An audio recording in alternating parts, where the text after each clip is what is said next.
Good morning, everyone. Today is day 18 and we're going to Rwanda. It's a red bourbon varietal and it's a washed process. The flavor notes, berries, maple syrup, and blood orange. Okay, let's taste the coffee.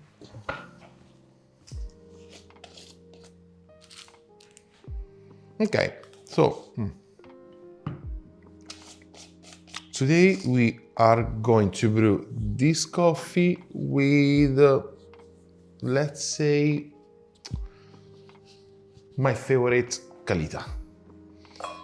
Okay, since I started to do this calendar, I was actually waiting for the day where I was brewing with this brewer. Honestly, I don't use it since a long time. I have to be honest with you, but it's my favorite. I have to say, it's my favorite because apart from being 155, so you have the very steep board angle, you have the ridges here on the bottom that are, let's say, higher than compare the Kalita Wave 155. Okay, see the shape, the bottom is the same, but this is kind of like let's say not at tall, but this is very tall, it's very thick.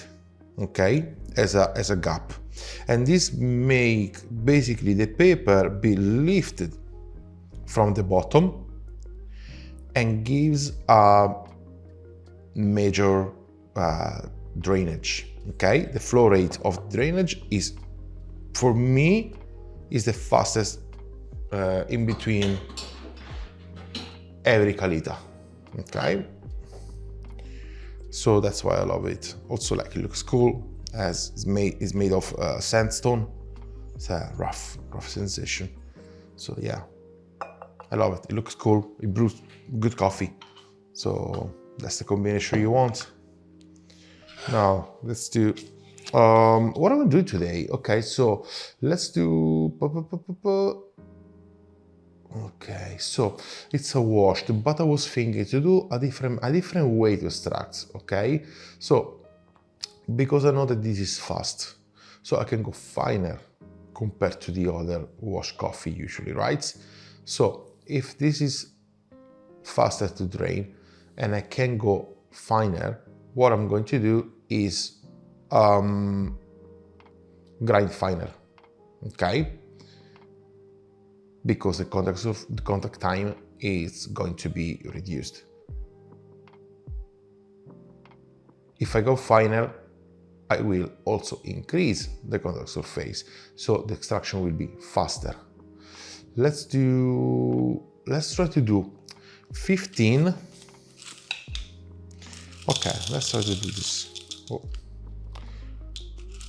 Let's do one of the methods we already used in the past.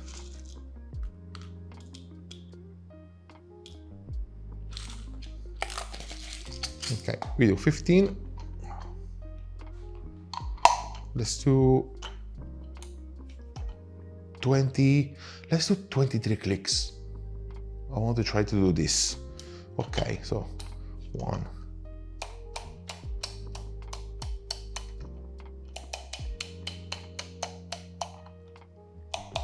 Okay, 23. I'm gonna grind the coffee and then we will brew the coffee. Coffee is ready.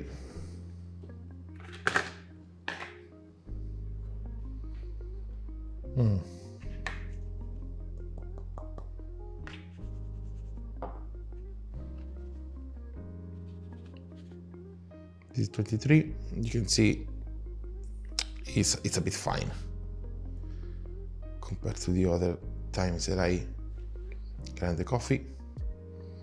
Now, this coffee is from Rwanda. Okay, I actually, while I was grinding, I was thinking, actually, this is a wash from Africa. I mean, everything is coming from now. In the box is going to be a washed coffee from Africa. So I'm also curious to see the drainage, to see the density of the coffee, and so it will be cool to understand how the coffees react with different brewing methods. Okay, I was smelling this to understand that I get any potato defect. Fortunately, there is no. So when you have coffee from Rwanda or Burundi, these two countries of coffee origin, some of the beans they might develop a defect. Okay, that is called potato defect.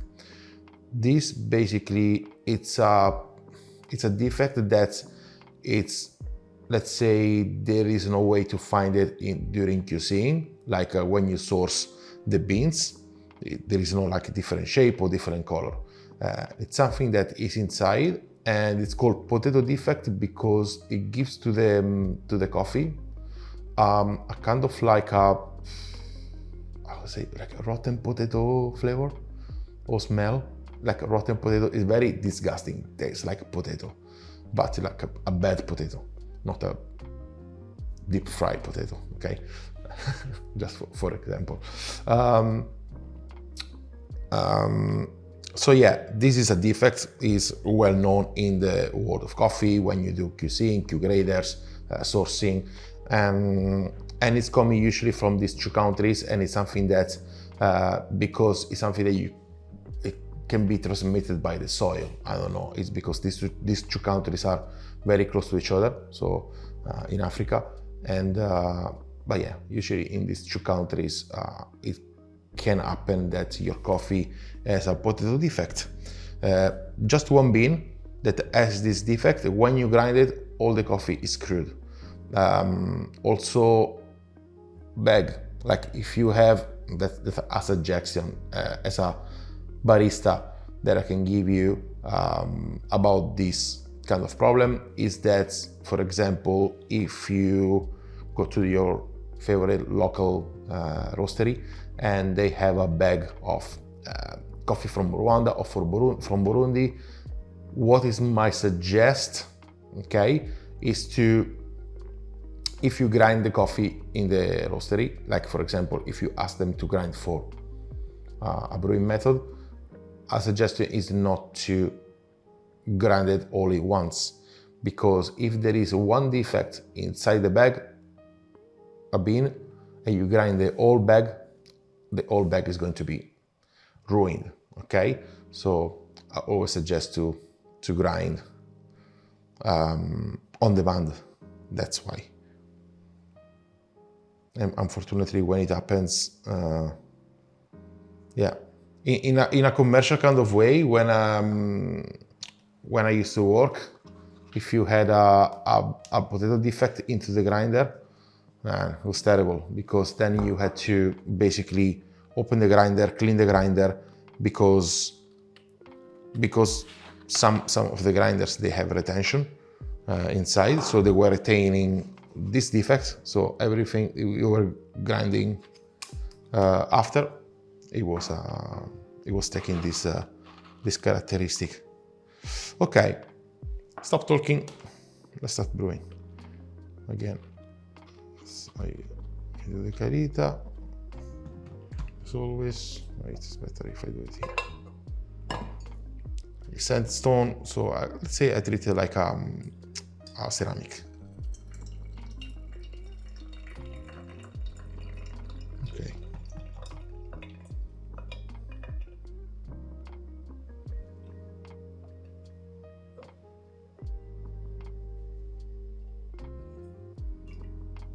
Okay, so what we're doing is we have our 15 grams of coffee, and we're gonna brew it with 4 pours of 60 grams each. So we're not gonna follow the 15 to 50, but the 15 to 40, because having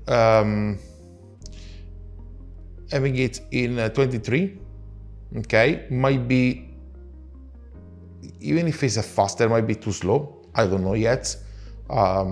So reducing the water, I actually like reduce distraction.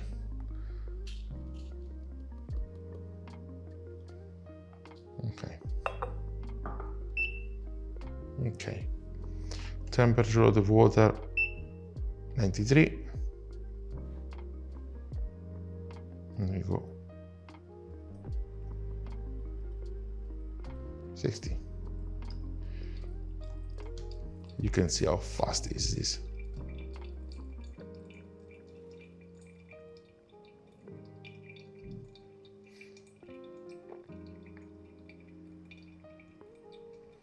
So I decided to go with 4 pours because it's also a Kalita paper, and as I was explaining at the beginning of this calendar, that's if we refresh with multiple pours the Kalita wave, the paper, we could face some slowdown, some clogging, because fine particles, they can, with high turbulence, they can migrate in the pores of the paper, so block the drainage, slow down the drainage. And because we are grinding at 23 clicks, so it's finer, this chance can happen even more. Okay, but this brewer is so fast. I love it.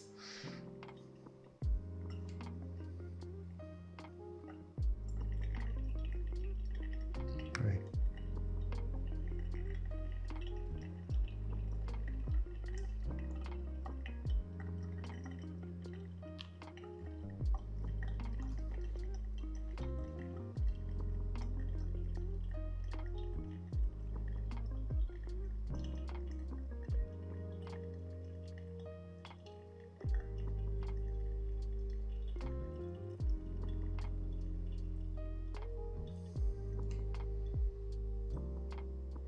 Now the last pour.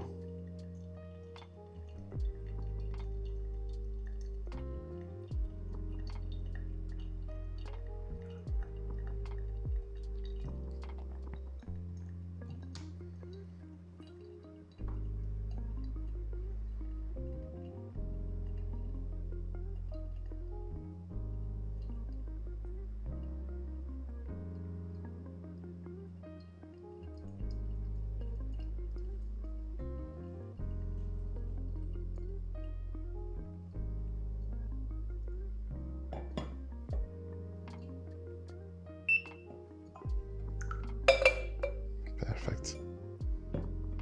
240. It's kind of fast. It's great. Okay.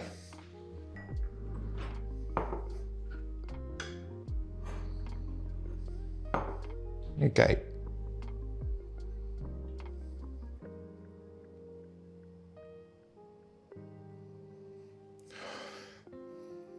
Okay, berry, yes, already perfect. Aroma is sweet and berry is kind of like berry compote, kind of aroma, so it's sweet. It's like fresh fruit.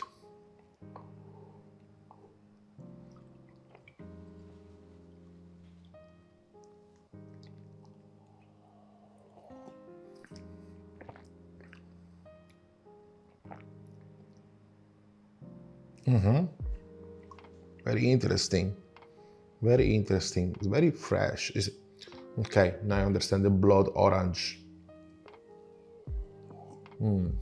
Nice with this citric acidity, but also is sweet.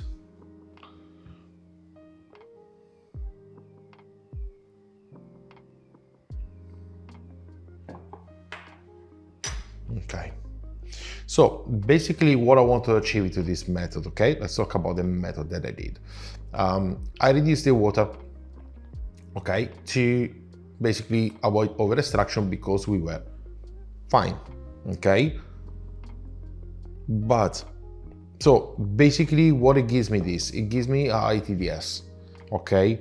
And my this is not going to be good. Exactly. Because less water, higher contact surface between coffee and water, not that much contact time, okay? So, but here the problem can be because it's very sweet and fresh, but again, high TDS, okay?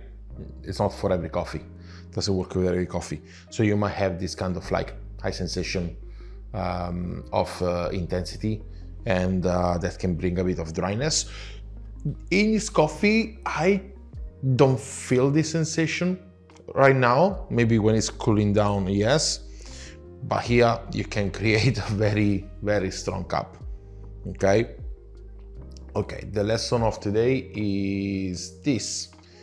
Even if it's a fast drainage, TDS is usually the same, okay?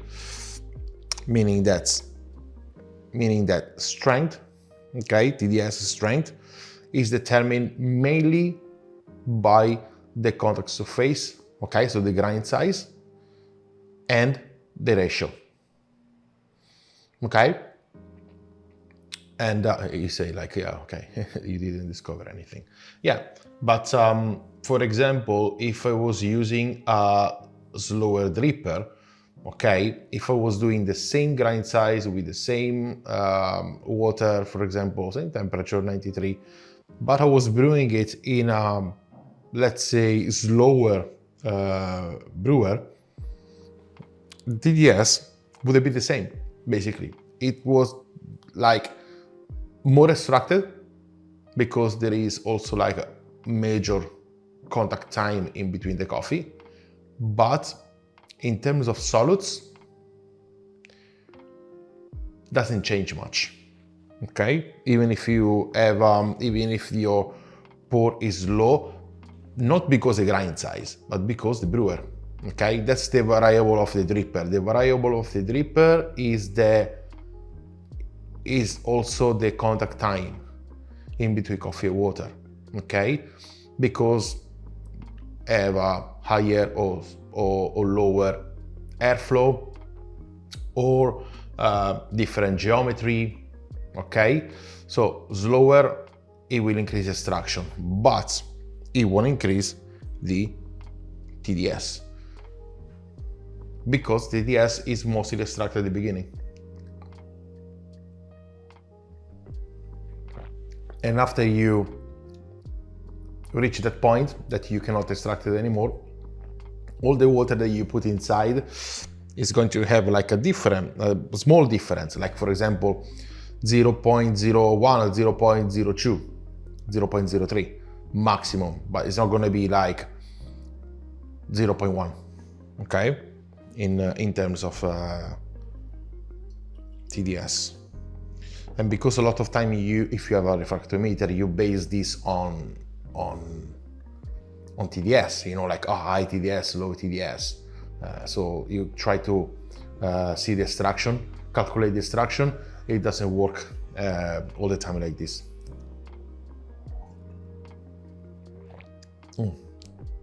Okay, I have to say that even with the high TDS,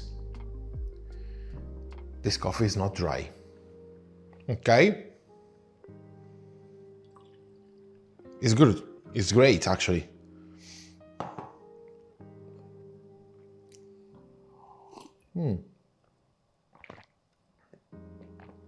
Yeah, it's so juicy, super sweet. I can now feel the maple syrup. It's a kind of like sticky mouthfeel that you also get on your tongue. So basically this, it was a method for brewing method to extract ITDS. So because we went finer than usual, 23, and reducing the water. So we kind of like try to control this extraction by don't over extract the coffee, pouring too much water in the brewer. This can bring, of course, high TDS. This can bring dryness, but also depending on the coffee, and because the drainage was fast, you kind of avoid to have too much contact time in between coffee water. So you reduce the chances to extract astringent compounds that can bring into the cup even more dryness. That doesn't work with every coffee, I have to be honest. So it's a bit tricky sometimes. You just need to try and note your finding. The problem is that you need a dripper that can provide a fast flow, like for example the Kalita Sagan, the sandstone. So that's the reality. Here the dripper matters a lot with this method. So it's a method that I can do with this. I don't even know if I can do it with the urea, to be honest, because sometimes this one is even faster than the urea. Definitely not with the Kalita wave. If you want to do conical, I don't know if it's going to work. You can try if you're like a V60, but yeah. So, I'm sorry if I limit you today with this method or with this like kind of theory, but in this way with this method you need a very fast draining dripper. I mean, what you can do is, yeah, you can grind a bit coarser, but if you grind coarser, then you lose the contact surface. If you keep the same amount of water, you might under extract the coffee, basically.